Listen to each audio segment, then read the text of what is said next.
Happy Wednesday, everybody. This is Kristen Maka with Futurity First Insurance Group, and welcome to my channel, Kristen's Nuggets of Knowledge.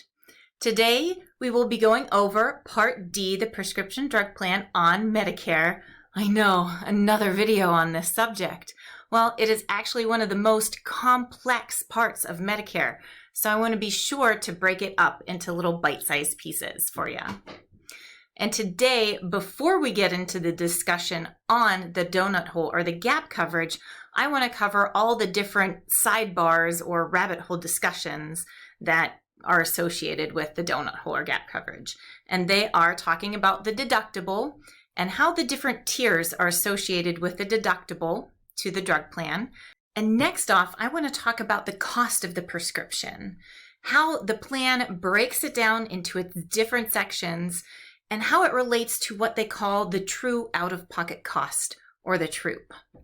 Are you ready to go grab those nuggets of knowledge? Let's go, shall we? These are familiar props, aren't they? If they aren't, go back and watch my other video on Medicare Part D. I'll link it down in the bottom in the description.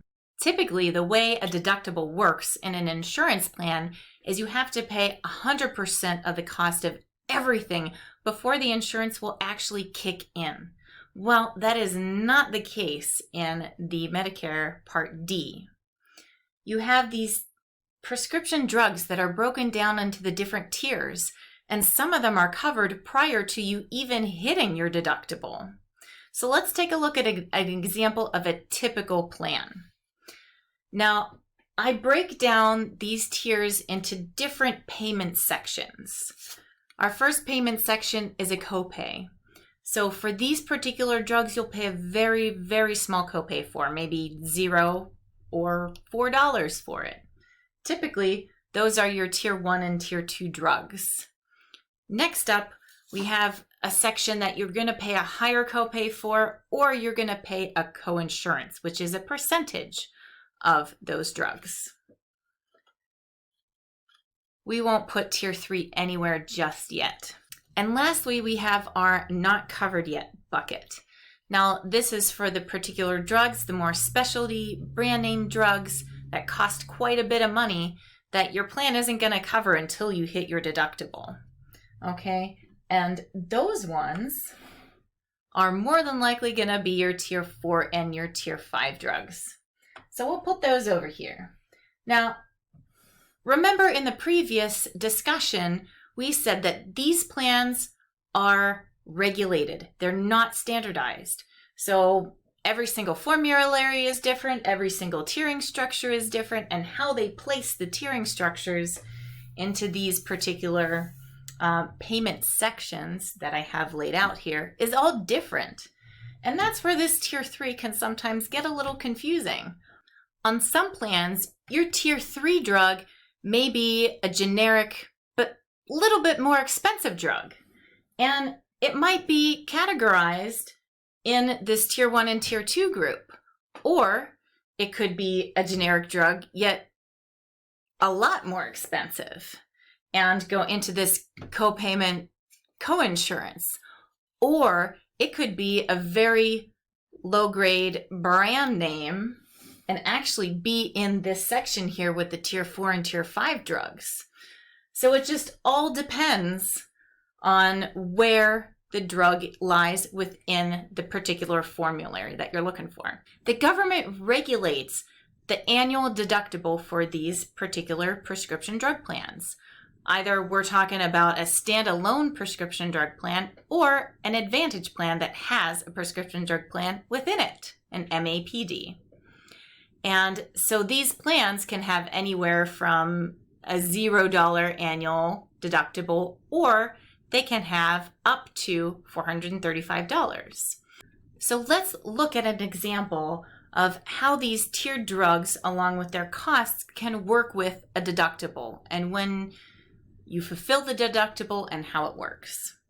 So we've got you have a Tier 1 drug that costs a $0 copay. You have a Tier 3 drug that is a $10 copay, and then you have a Tier 4 drug that costs you $200 retail. Okay, When we're looking at this particular example, it's going to take you January, February, up until March before you hit your deductible, because we've got $210 for January, and then we rack up another $210 to bring us to $420. So we haven't quite hit that $435 deductible yet. Then the next month, we will hit that.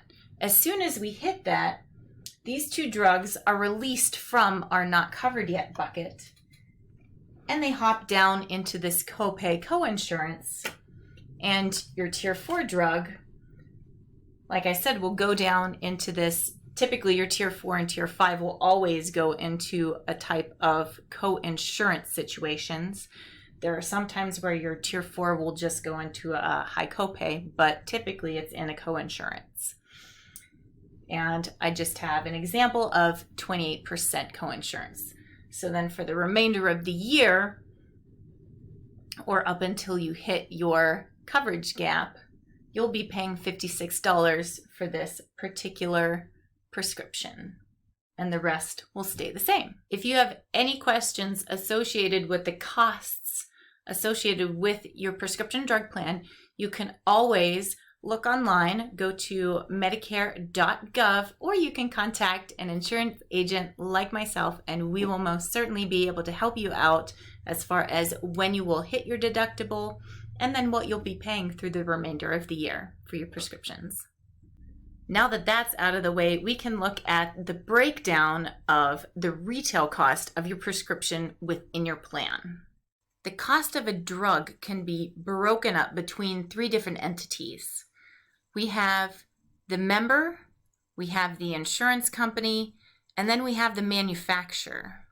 Now there are several different ways that the cost of the prescription can be paid. Right down here, we've got the 3 different ways. One is just the member paying 100% the cost of the drug. The second way is the member and the insurance company both cover the cost of your drug.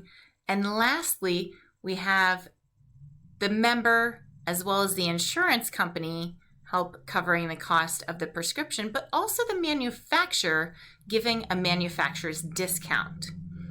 When we're talking about what the government has called the true out-of-pocket cost, or the TrOOP, that is all of the costs that are associated with the prescription that is not involving the insurance company.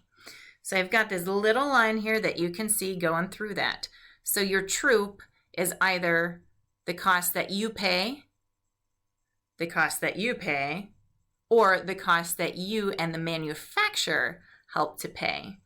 In either one of these instances where the insurance company is paying a part out of their pocket, that does not go towards the TrOOP, which can be very deceiving because a lot of people are thinking, well, true out-of-pocket costs, like what comes out of my pocket?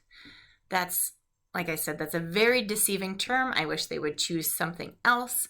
But the true out-of-pocket cost is not your cost. It's not the member's cost. It's the cost of the prescription that the insurance company does not cover. So I know that was a very simple and easy breakdown of what the TrOOP entails, but that's important to get across. I know that for a long time I struggled just because the terminology, your cost and true out-of-pocket cost, to me just sounded like they should be the same thing when it's actually not. They just need to find a different term, in my opinion, for TrOOP. But it is the cost that's not associated with the insurance company. Well, ladies and gentlemen, that wraps up our short discussion on the little topics that we need to know prior to talking about the donut hole or gap coverage. If you found this information interesting, please click that subscribe button. I'd really appreciate it, and then next time I come out with a video, you'll be notified. Thanks so much for watching, and have a wonderful rest of your week. Bye!